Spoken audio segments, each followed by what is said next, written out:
Bismillahirrahmanirrahim. Assalamualaikum warahmatullahi wabarakatuh. Alhamdulillah wassalatu wassalamu ala Rasulillah wa ala alihi wa sahbihi wa mawalah wa la hawla wa la quwwata illa billahi wa ba'd. Alhamdulillah, di pagi menjelang siang ini kita bisa melanjutkan kajian kita masih membahas Siratul Mustafa, sirah manusia terbaik Nabi kita Muhammad sallallahu alaihi wasallam, dan kita masuk pada bab menyampaikan kebenaran secara terang-terangan dan sikap orang-orang musyrik terhadap Nabi sallallahu alaihi wasallam. Ma'asyiral muslimat yang dimuliakan Allah azza wa jalla, pembahasan ini akan menggambarkan kepada kita tentang beratnya dakwah Nabi di permulaan dakwah terang-terangan. Karena akan banyak rintangan dan halangan yang ditimbulkan dari dakwah ini dari orang-orang musyrik. Dan begitulah sunnatul dakwah, di mana sunnah dakwah itu pasti ada saja yang tidak suka. Maka benarlah apa yang dikatakan Waraqah ibn Naufal saat Nabi SAW menceritakan tentang pertemuannya dengan Jibril. Kata Waraqah ibn Naufal, "Wahai Muhammad, siapapun yang membawa apa yang kau bawa, kecuali pasti akan disakiti, pasti akan diuji." Maka ini akan berlaku bukan hanya kepada Rasul saja, tetapi juga akan berlaku kepada semua orang yang mengemban dakwah seperti yang didakwakan Nabi. Pasti mereka akan mendapatkan rintangan walaupun tidak seberat rintangan Nabi SAW. Karena itu sunnah dakwah, memang seperti itu. Sejak zaman para Nabi, bagaimana Nuh alaihi salam dulu ditentang kaumnya, kemudian Ibrahim ditentang kaumnya, kemudian Nabi Saleh, Nabi Hud, Nabi Syuaib, dan seluruh para Nabi. Hampir tidak ada satu nabi kecuali tentang kaum. Bahkan kalau kita melihat kisah-kisah para nabi Bani Israel, sampai kemudian mereka didustakan dakwahnya, bahkan dibunuh orang. Dan itu digambarkan dalam Al-Quran bagaimana kekejaman orang-orang Yahudi terhadap para nabi. Yaqtulunal anbiya bighairil haq. Mereka akan senantiasa membunuh para nabi tanpa ada alasan yang dibenarkan.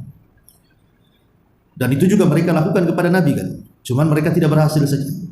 Berapa kali orang-orang Yahudi itu hendak membunuh Nabi, tapi tidak berhasil.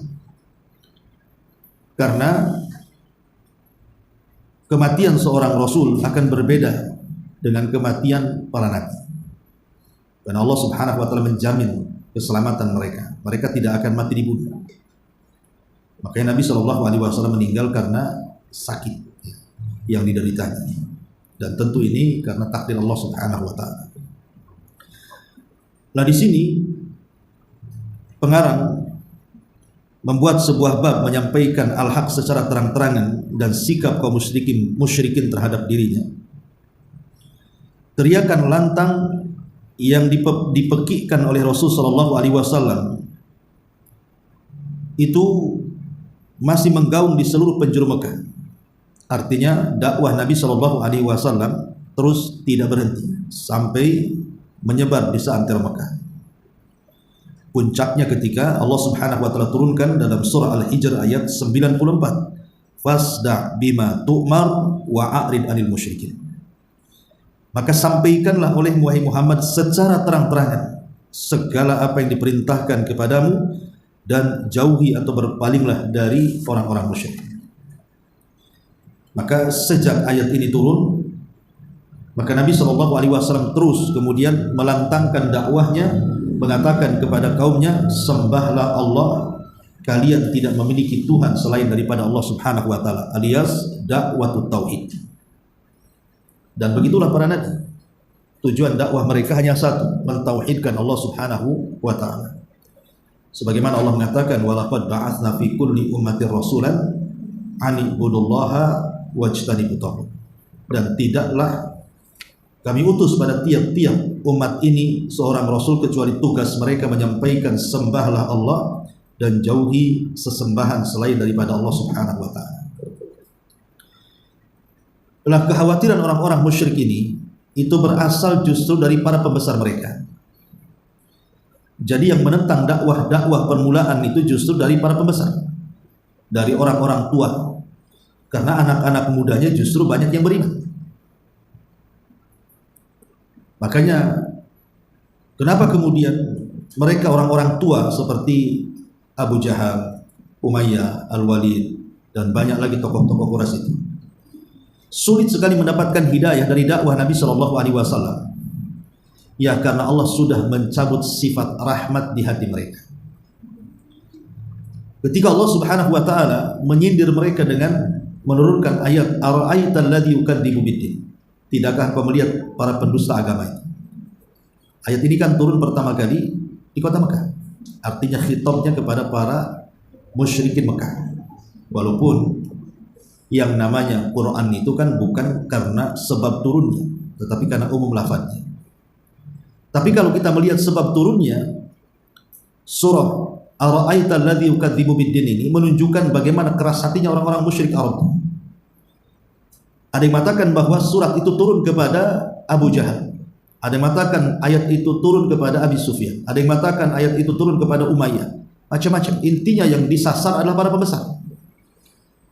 Jadi ketika Abu Jahal itu sedang memotong seekor unta dan sudah dipotong-potong, datanglah anak kecil yang merupakan anak yatim tanpa berpakaian itu, datang hendak meminta belas kasihan Abu Jahal. Entah meminta sepotong atau 2 potong untuk dimakan dia dan keluarganya. Tapi kemudian anak yatim itu malah didorong sampai kemudian jatuh, kemudian menangis ketakutan, akhirnya lari. Dari sini Allah Subhanahu wa taala turunkan ayat Ara'aital ladzi yukadzibu biddin. Tidakkah kau lihat para pendusta agama itu? Siapa mereka? Orang-orang yang yadu'ul yatim, orang-orang yang menghardik anak-anak yatim dan tidak mau menolong fakir miskin.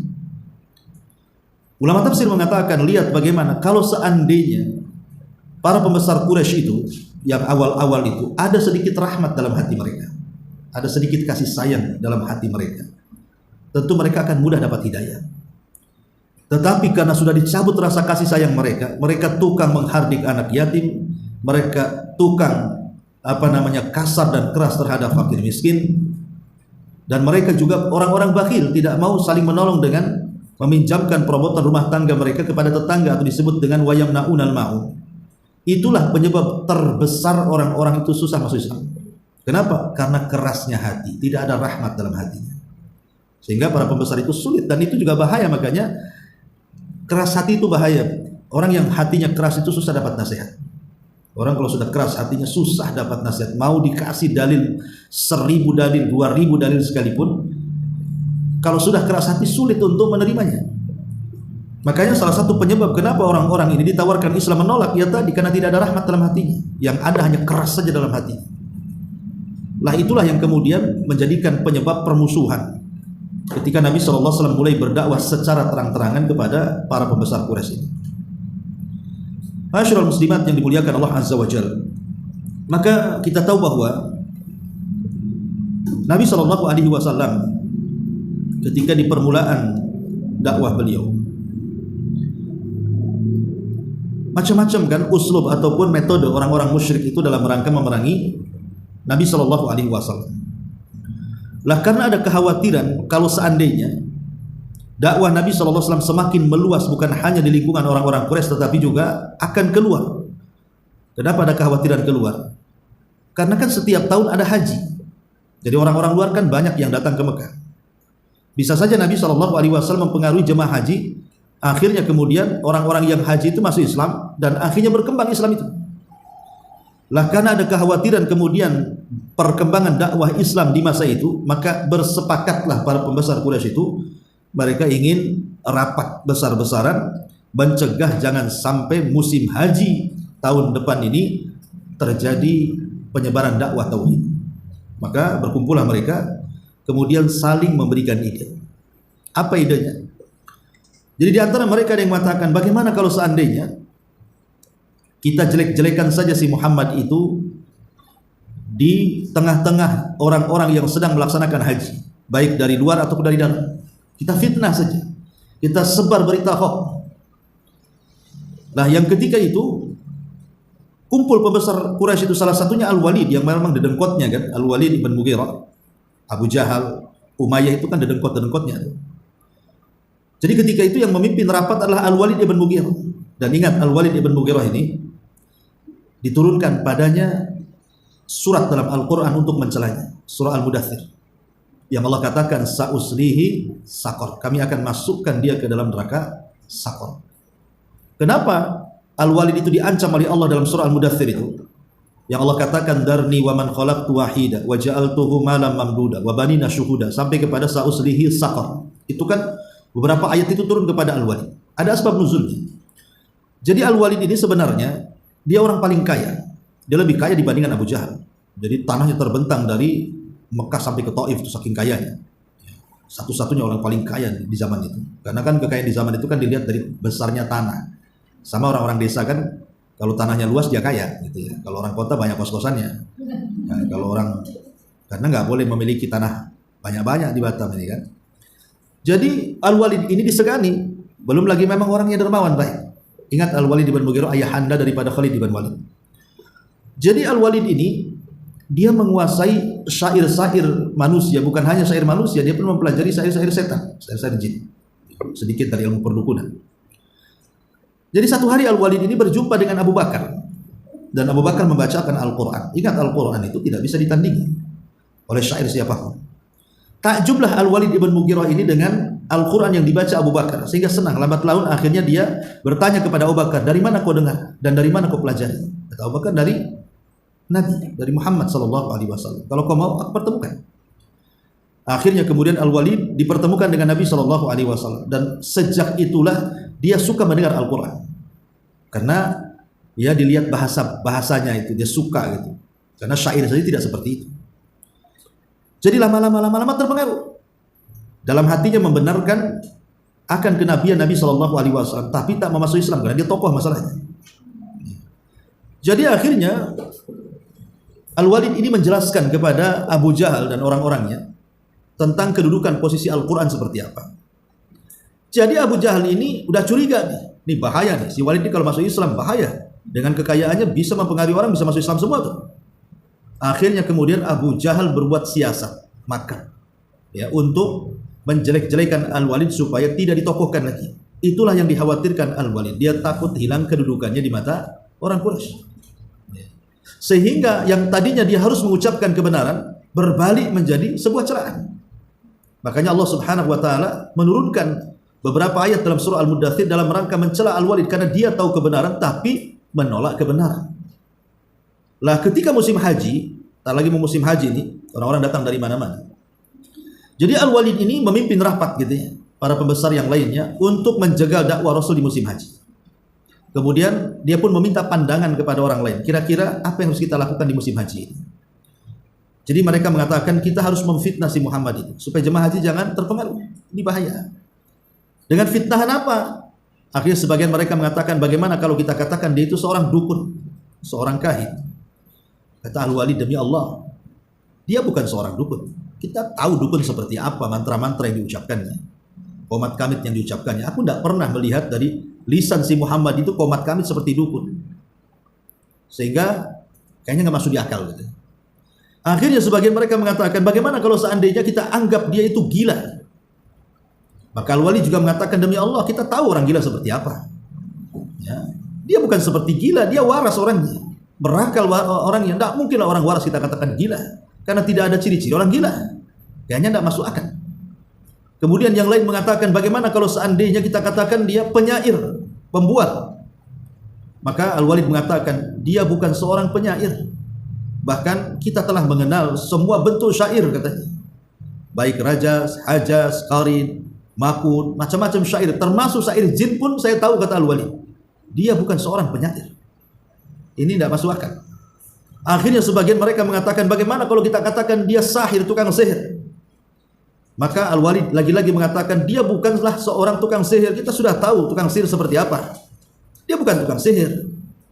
Akhirnya macam-macam lakob yang disematkan kepada Rasul semua tidak cocok karena tidak ada pada diri Nabi. Nabi itu sempurna karena memang dia dididik oleh Allah Subhanahu wa taala, dipersiapkan untuk menjadi seorang nabi, sehingga dari kecil sampai besar diangkat jadi nabi pun tidak ada cacat bagi dia. Mau dicacati dari arah mana pun tidak bisa. Akhirnya kemudian ketika mereka sudah pasrah, mereka mengembalikan urusannya kepada Al-Walid, dan menurut saya kata Al-Walid, mungkin dari 4 kosakata ini yang paling dekat kita katakan dia sihir saja. Dia tukang sihir saja, karena kalau ada orang masuk ke agama dia pasti akan bermasalah dengan keluarganya. Soal mecah belah. Kalau bukan sihir apa namanya? Nah, berarti kita katakan, kita sematkan saja dia sahir, tukang sihir. Ya, sebenarnya sih walaupun mereka tahu bahwa Nabi Muhammad itu bukan tukang sihir, karena mereka tahu siapa tukang sihir. Tapi kan mereka hanya mencari kosakata untuk menjelek-jelekkan Nabi SAW saat di musim haji. Jadi sepakat semuanya, kalau ada orang bertanya soal Muhammad, serentak semua mengatakan dia tukang sihir. Jadi seolah-olah benar jadinya. Sebab berita itu kan kalau dari 1-2 orang saja kan nggak yakin. Kalau berita ini datang dari semua sumber, kan seolah-olah meyakinkan jadinya kan. Padahal itu sudah settingan makarnya orang-orang musyrik untuk menjatuhkan dakwah tauhid yang dilakukan Nabi SAW. Ya. Masyarul muslimat yang dimuliakan Allah Subhanahu wa taala, maka sejak itulah kemudian berusaha mencoreng nama Nabi SAW dengan melakobi dia tukang sihir. Jadi banyak lakobnya, dia gila, dia tukang tenun, dia tukang syair, terakhir mereka mengatakan dia adalah penyihir. Kan berat, Bu. Ya, ibu saja kalau seandainya berdakwah di sebuah lingkungan, tiba-tiba kemudian ibu dituduh dukun, itu saja sakit hati kan itu.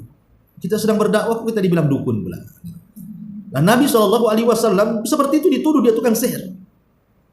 Ya, secara otomatis kalau yang ngomong adalah para pembesar Quraisy, kemudian para pengikutnya, ya pasti orang percaya. Apalagi sekelas Abu Lahab itu, Abu Jahal itu, dikenal di tengah-tengah Quraisy itu sebagai tokoh sentral. Namanya Abul Hakam. Jadi julukan Abu Jahal itu Abul Hakam. Ya namanya bukan Abu Jahal ya. Abu Jahal itu kan lakob yang diberikan Nabi SAW. Namanya Amr ibn Hisham. Tetapi orang-orang Quraisy memanggil dengan Abul Hakam. Kenapa Abul Hakam? Karena kalau ngomong bijak dia. Itu yang menyebabkan kenapa banyak tokoh-tokoh Quraisy itu semasa hidupnya Abu Jahal mereka menolak Islam. Karena mereka masih melihat ketokohan Abu Jahal yang suka mendamaikan orang, kalau ngomong itu bijak, ya, kalau ngomong itu adil, pokoknya enak kalau ngomong itu. Makanya kayak Amr ibn As, kemudian Khalid ibn Walid telat masuk Islam itu kan, setelah 20 tahun baru masuk Islam, Khalid bin Walid dan Amr bin As dan yang lainnya itu karena hati mereka masih terpaut dengan kebijaksanaan Abu Jahal tadi. Baru setelah tokoh-tokoh Quraisy itu meninggal di Badar, satu persatu hampir semua tokoh-tokoh besar Quraisy meninggal di Badar, kemudian akhirnya yang muda-muda itu diangkat menjadi tokoh. Setelah tokoh besarnya meninggalkan, anak-anak muda yang menjadi tokoh seperti Khalid bin Walid, Amr bin As. Barulah kemudian mereka berpikir, karena sudah tidak ada rujukan lagi. Ya, mulai dari mereka membandingkan antara ajaran Abu Jahal dengan ajaran yang dibawa Nabi SAW. Baru kemudian terpikir bahwa ajaran Nabi lebih baik. Makanya ketika Khalid masuk Islam kan ditanya Abu Bakar, kenapa engkau tidak masuk Islam sejak dulu? Lihat kawan-kawan sudah duluan masuk Islam. Apa kata Khalid? Karena saya masih memandang Abu Jahal ketika itu. Ya kan sih terpengaruh gandrung dengan Abu Jahal. Nah, ma'asyiral muslimat yang dimuliakan Allah Azza wa Jalla, kalau sudah tokoh-tokoh Quraisy berbicara sekelas Abu Jahal, menginstruksikan mengatakan Muhammad tukang sihir, ya satu Quraisy mengatakan tukang sihir lah. Tokohnya dia pemimpinnya. Nah, itulah beratnya dakwah Nabi, coba dituduh tukang sihir orang satu kampung. Ibaratnya ibu nih tinggal di perumahan ini, satu perumahan ini nuduh ibu dukun, apa enggak? Gimana kan rusak. Bisa-bisa ibu langsung pergi dari perumahan ini kan. Langsung pindahlah ke Ruli. Ngapain juga kan. Artinya kan itu tekanan-tekanan mental itu namanya. Walaupun tidak secara fisik, tapi kan mentalnya dijatuhkan. Ya, mentalnya betul-betul dijatuhkan. Makanya di sini juga pengarang Mubarak Furi ini menyebutkan beberapa metode ya, yang sahabatnya. Kita baca di sini pada halaman ke-99. Yang pertama, metode orang-orang musyrik untuk menghina, mengejek, mendustakan, dan juga mentertawakan. Seperti apa contohnya? Allah Subhanahu wa taala gambarkan di beberapa ayat dalam Al-Qur'an. Pertama surah Al-Hijr ayat 6. Wa qalu ya ayyuhalladzina nuzzila alaihi dzikru innaka lamajnun. Dan mereka berkata, Al-Quran, sungguh engkau adalah benar-benar gila. Rasul dituduh gila. Kemudian dalam surah Shad ayat keempat, wa ajibu an ja'ahum mungzirun minhum wa qalul kafirun hadza sihrun kadzdzab. Dan mereka heran karena mereka kedatangan seorang pemberi peringatan dari kalangan mereka, dan orang-orang kafir berkata, ia adalah ahli sihir dan banyak berdusta. Kemudian juga disebutkan dalam surah Al-Qalam ayat 51, wa iyakadul ladzina kafaru la yuzlikunaka bi absarihim lamma sami'u dzikra wa yaquluna innahu lamajnun. Dan sungguh orang-orang kafir itu benar-benar hampir menggelincirkan kamu dengan pandangan mereka tatkala mereka mendengar Al-Qur'an. Mereka pun berkata, sungguh Muhammad ini benar-benar orang gila, ya. Lihat bagaimana Al-Qur'an menggambarkan kelakuan orang-orang musyrik itu. Mereka selalu menyindir Nabi, menghina Nabi, mengejek Nabi, mendustakan Nabi, bahkan mentertawakan dakwah Nabi SAW. Sama dengan Nabi Nuh ketika membuat perahu kan. Nabi Nuh ketika membuat perahu kan ditertawakan. Kaum jadi mengatakan, "Hei Nuh, kamu ini kok bisa beralih profesi? Kemarin kau jadi nabi, sekarang kau pula jadi tukang kayu," katanya. Itu kan penghinaan tuh. Kemarin baru saja kau ngaku nabi, sekarang jadi tukang kayu. Yang benar itu yang mana profesimu, katanya. Tapi Nuh tetap saja dia membuat perahu. Dan hampir semua para nabi itu mendapatkan ejekan, termasuk Rasul sallallahu alaihi wasallam mendapatkan ejekan yang luar biasa yang ditimbulkan dari orang-orang Quraisy. Contoh saja seperti umpamanya ketika Nabi sallallahu alaihi wasallam diletakkan kotoran di pundak oleh Uqbah bin Abi Mu'ayth. Itu dianggap lucu sama orang-orang kafir Quraisy, anak-anak muda yang berada di sisi Ka'bah itu. Sampai dijelaskan dalam sirah itu mereka tertawa terbahak-bahak, saking lucunya menurut mereka itu, sampai kemudian yamil yumnatan wa yasratan. Jadi saking tertawanya terbahak-bahak itu sampai kepalanya miring ke kanan ke kiri itu. Mentertawakan bagaimana Rasul ketika dihinakan oleh Uqbah bin Abi Mu'ayth diletakkan kotoran unta di atas pundak saat sholat. Jadi mereka mentertawakan. Dan itu bentuk penghinaan kepada Nabi sallallahu alaihi wasallam, bentuk istihza gitu ya, pendustaan dan pengolok-olokan terhadap Nabi sallallahu alaihi wasallam. Ma'asyiral muslimat yang dimuliakan Allah Subhanahu wa taala. Ini yang pertama. Yang kedua, di sini mencemarkan citra ajaran-ajaran yang dibawanya. Dengan cara apa? Menyebarkan syubhat, tuduhan-tuduhan dusta, statement-statement yang keliru seputar ajaran Nabi sallallahu alaihi wasallam. Seperti contohnya digambarkan dalam beberapa ayat Al-Quran, salah satunya Al-Furqan ayat 5, asatirul awwalin tatabaha fahiya tumla alaihi bukrata wa asila. Dongengan orang terdahulu dimintanya supaya dituliskan, maka dibacakan dongengan itu kepadanya setiap pagi dan petang. Dan juga Al-Furqan ayat 4, in hadza illa ifkun iftarahu a'anahu alaihi qaumun akharun. Al-Quran ini tidak lain hanyalah kebohongan yang diada-adakan oleh Muhammad dan dia dibantu oleh kaum yang lainnya. Persis dengan ucapan siapa? Mughirah, Al-Walid bin Mughirah. Ketika ditanya, bagaimana pandangan tentang Al-Quran? Kalau dia mengatakan Al-Quran begini, oh bisa hilang dia. Mungkin pamornya bisa jatuh, ketokohannya bisa hilang. Lah di situ berpikir, nih kalau saya ngomong begitu masalah. Akhirnya dia putar balik lidahnya. Oh, kalau soal Quran ku jawab, in huwa illa sihrun yu'thar, in huwa illa qaulun bashar. Quran itu sihir impor dan Quran itu ucapan Muhammad. Jadi disebut sihir impor itu maksudnya Muhammad itu dapat guru bukan orang Arab, diajarkan mantra-mantra jadilah Quran. Maka distilahkan sihir impor katanya. Nah, kemudian juga itu ucapan Muhammad. Nah itu ucapan Al-Walid bin Mughirah yang sudah jelas-jelas sebenarnya tahu kebenaran. Ya, bahkan sekelas Abu Jahal sebenarnya tidak mengingkari bahwa Rasul itu adalah seorang nabi. Abu Jahal sendiri loh, ketika ditanya oleh Syurek itu tentang masalah Akhnas ibn Syurek, berdua-duaan tuh Akhnas ibn Syurek ini dengan Abu Jahal. Kemudian Akhnas bertanya, Abu Jahal, Amr bin Hisham, sebenarnya pandangan tentang Muhammad itu gimana sih sebenarnya? Kata Abu Jahal, wallahi aku tidak melihat yang keluar dari lisannya itu dusta. Semua yang dikatakan itu benar. Jadi Abu Jahal itu dia curhat kepada Akhnas ibn Syurek mengatakan bahwa Muhammad itu di atas kebenaran. Sehingga dikejarlah sama Akhnas ini dan mengatakan, ya Abu Jahal, kalau engkau menganggap apa yang dikatakan si Muhammad benar, kenapa kau tak ikut dia? Kata Abu Jahal begini.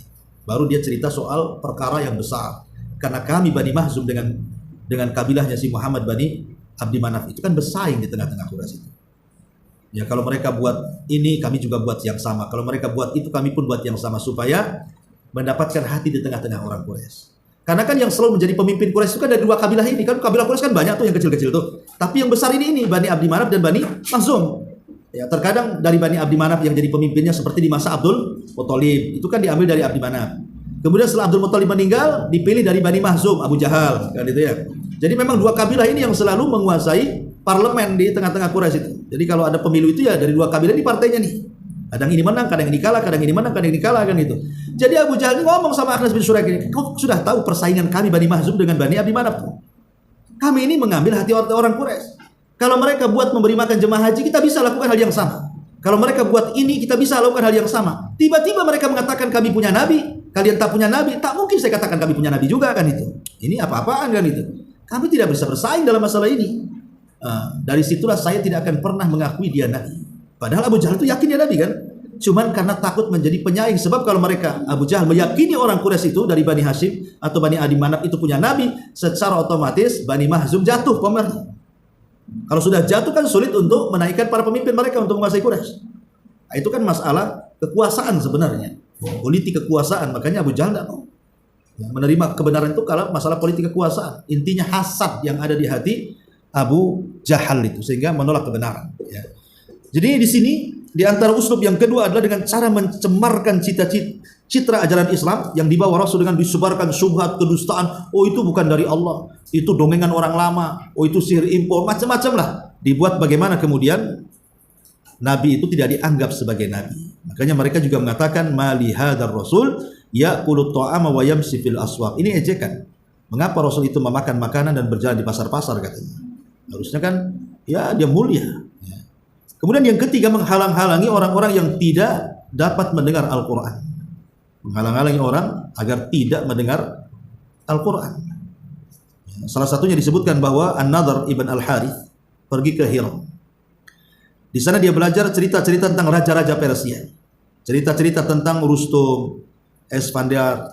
Jika Rasulullah SAW sedang duduk-duduk di satu majelis dalam rangka berwasiat tentang Allah dan mengingatkan manusia akan pembalasannya, maka selesai beliau melakukan hal itu, An-Nadhr berbicara kepada orang-orang seraya berkata, demi Allah, ucapan Muhammad tersebut tidak lebih baik daripada ucapanku. Aku bisa mengucapkan sesuatu yang jauh lebih indah dibanding ucapan Muhammad, kata Nadhr bin Al-Haris ini. Kemudian Nadhr ibn Al-Haris pun mulai berbicara ya dengan rujukan-rujukan dia lah, karena dia memang seorang pedagang dan keliling dunia, berjumpa dengan banyak tokoh dan raja.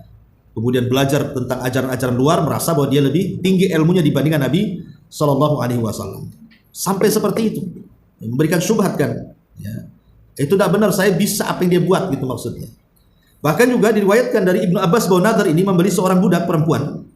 Maka setiap dia mendengar ada seseorang yang tertarik terhadap Islam, dia segera menggandengnya menuju budak perempuan tersebut, lalu berkata kepada budak perempuannya, hidangkan untuknya makanan serta bernyanyilah untuknya.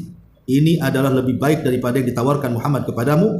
Maka turunlah ayat mengenai dirinya. Allah berfirman, wa minan nasi man yashtari lahwal hadits liyudhilla an sabilillah. Dan di antara manusia ada yang mempergunakan perkataan-perkataan yang tidak berguna itu untuk menyesatkan manusia dari jalan Allah. Jadi surah Luqman ini ayat yang ke-6 ini ada asbab nuzulnya. Ketika Allah mengatakan nanti ada sebagian manusia akan memperjualbelikan alat musik itu kan, kata-kata yang tidak ada manfaatnya. Ya ini kisahnya bahwa Nadhr ini dia punya biduan perempuan, budak yang bagus suaranya gitu ya. Jadi kalau ada orang-orang yang tertarik dengan ajaran Rasul itu diundang dia buat pesta. Nanti si budak ini suruh bernyanyi, kemudian minuman keras dan begitu seterusnya. Biar mereka tidak mendengar Quran sebenarnya. Sampai seperti itu. Mereka buat acara event-event itu bagaimana menghalangi dakwah Nabi Sallallahu Alaihi Wasallam. Dan begitu seterusnya, termasuk di sini disebutkan beragam penindasan. Artinya bukan hanya ke fisik Rasul, bukan hanya ke hati Rasul. Jadi memang betul-betul hati dan fisik Rasul kan diserang. Ya, jadi mentalnya diserang dengan tuduhan-tuduhan tukang sihir, gila, tukang tenung dan begitu seterusnya. Fisiknya pun diserang. Bahkan Nabi Shallallahu Alaihi Wasallam itu pernah dicekik. Ya, di permulaan dakwah itu pernah dicekik. Kemudian datang Abu Bakar dari kejauhan melerai. Rasul lepas Abu Bakar digebukin. Sampai mau mati Abu Bakar itu. Kemudian Abu Bakar mengatakan, ataqtulu rajulan yaqulu rabbi Allah, apakah akan membunuh orang yang hanya mengucapkan Rabb kami Allah? Tinggalkan dia, bebaskan dia. Maksudnya Nabi SAW.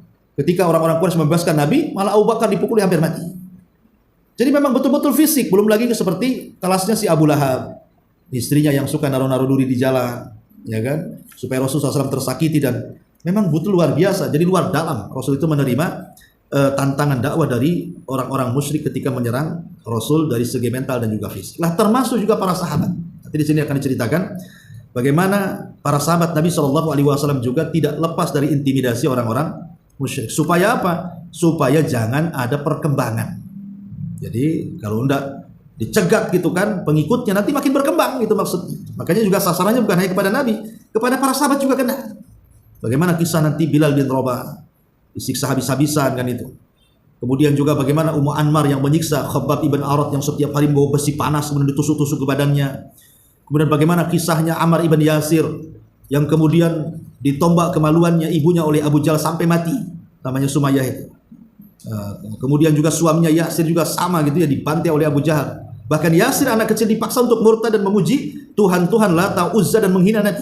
Kalau tidak nasibnya sama dengan orang tuanya, dibantai. Terpaksalah kemudian Yasir pun memuji Tuhan-Tuhan Lata, Uzza supaya dibebaskan. Sampai akhirnya turun ayat illa man ukriha wa qalbuhu mutmainnun bil iman. Tidak mengapa mengucapkan kalimat kufur atau berbuat kekufuran, yang penting hatinya tenang beriman kepada Allah kalau konteksnya dia dipaksa untuk itu. Ya. Dan itu yang dilakukan juga di zaman Imam Ahmad kan. Imam Ahmad tuh, ulama-ulama di zaman Imam Ahmad kan, mereka dipaksa untuk mengucapkan Al-Quran makhluk. Karena kan akidahnya Mu'tazilah di zaman itu. Kalau tidak ditangkap, dibantai. Terpaksa akhirnya teman-teman Imam Ahmad sekelas Yahya bin Ma'in dan yang lainnya mengucapkan Al-Quran makhluk. Karena takut ditangkap kan gitu. Kalau ditangkap bisa dibantai, dibunuh. Ya berdalil dengan kisahnya Ammar ibn Yasir yang disiksa habis-habisan, terpaksa memuji patung-patung Quraisy. Tapi sampai seperti itu. Ya, sampai ada yang dibantai, dibunuh, diusir, digantung. Ya, banyak nanti kisah-kisah yang bisa kita petik dari penyiksaan-penyiksaan terhadap para sahabat Nabi Shallallahu Alaihi Wasallam. Wallahu alam, saya kira sampai di sini saja. Baik, sebelum saya tutup, kalau ada yang bertanya silakan.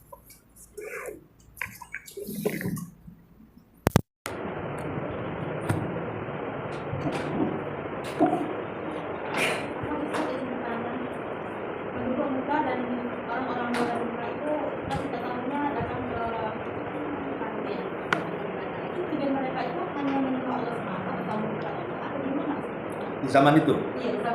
Jadi zaman itu bukan menyembah Allah. Ya mereka kan masih terinspirasi dengan syariatnya Ibrahim.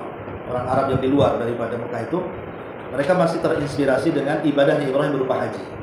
Kan haji kan ibadahnya dari syariat Nabi Ibrahim. Tapi kan sudah dirubah cara hajinya. Cara hajinya itu bukan lagi menyembah Allah, tapi menyembah berhala. Ya salah satu berhala yang ditenggirkan yang paling besar di zaman itu adalah Hubal yang ada di tengah-tengah Ka'bah.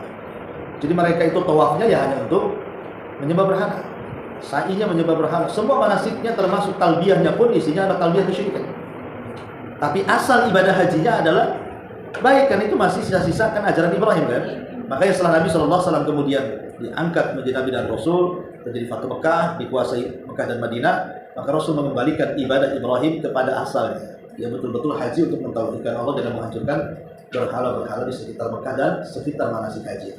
Sampai hari ini alhamdulillah. Termasuk talbiyahnya juga dirubah. Yang tadinya isinya kesyirikan menjadi talbiyah tauhid, labbaik Allahumma labbaik, labbaik la syarika lak labbaik. Wallahu.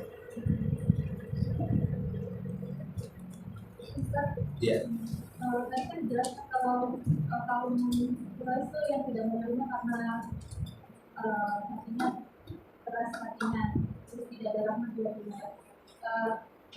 Dari situ, apakah memang Allah sudah menutup hati-hati mereka atau memang bagaimana? Ya, alhamdulillah. Kita tahu bahwa kenapa Abu Jahal itu dan yang lainnya tidak masuk Islam. Apakah memang sudah dicatat oleh Allah Azza wa Jalla sehingga mereka itu mengikuti catatan dan mereka tidak akan masuk Islam? Karena sudah dicatat oleh Ulil Mahfud. Ataukah itu kehendak mereka sendiri seperti itu? Ya kita katakan itu kehendak mereka. Karena Allah tidak pernah memaksa orang jadi kafir. Kan sudah didatangkan Nabi mendakwai mereka dan menjelaskan ini hak ini batin. Kok mereka tidak mau? Berarti kan pilihan mereka itu untuk menjadi kufur, bukan karena paksaan. Karena sudah dicatat di Lauhil Mahfud Abu Jahal kafir, maka bagaimana caranya dia harus kafir sebagaimana catatannya? Itu namanya keyakinan Jabariyah namanya. Dalam bab takdir itu ada kelompok yang sesat, pertama Qadariyah, yang kedua Jabariyah. Jabariyah itu kelompok yang menganggap bahwa kita ini dipaksa Allah, kita ini hanya seperti wayang, dalangnya itu Allah. Mau kemana-kemana ya atas kehendak Allah semuanya. Tidak, manusia itu punya kehendak. Tapi kehendak kita ini juga di bawah kehendak Allah. Tapi kita punya kehendak dan kita bisa memilih ini hak, ini batil. Sebagaimana kita bisa memilih ini api, ini air. Kenapa kemudian malah memilih api? Padahal di sana ada air kan itu. Nah, itu juga mereka ya satu tidak lepas daripada takdir. Tapi itu atas kehendak mereka sendiri. Termasuk iblis kufur atas kehendak iblis sendiri. Jadi bukan karena Allah yang memaksa dia kafir harus disesuaikan dengan catatan yang ada di mahfuz. Tidak demikian pemahaman. Karena Allah memberikan alat kepada kita ini mata, telinga, otak dan tangan, kaki supaya kita bisa membedakan mana yang benar, mana yang salah. Artinya alatnya sudah ada pada diri kita. Nah, tinggal kita ini milihnya mau jalan ke mana. Makanya Allah mengatakan silakan wahadainahu najdain, kami pilih dua jalan untuk kamu. Ini jalan ke Allah, ini jalan ke setan, terserah. Jadi kekufuran Abu Jahal itu bukan karena mengikuti catatan yang lain, tidak. Itu kehendak dia. Dia ingin jadi kufur, Allah catat dia ingin kufur. Wallahu a'lam.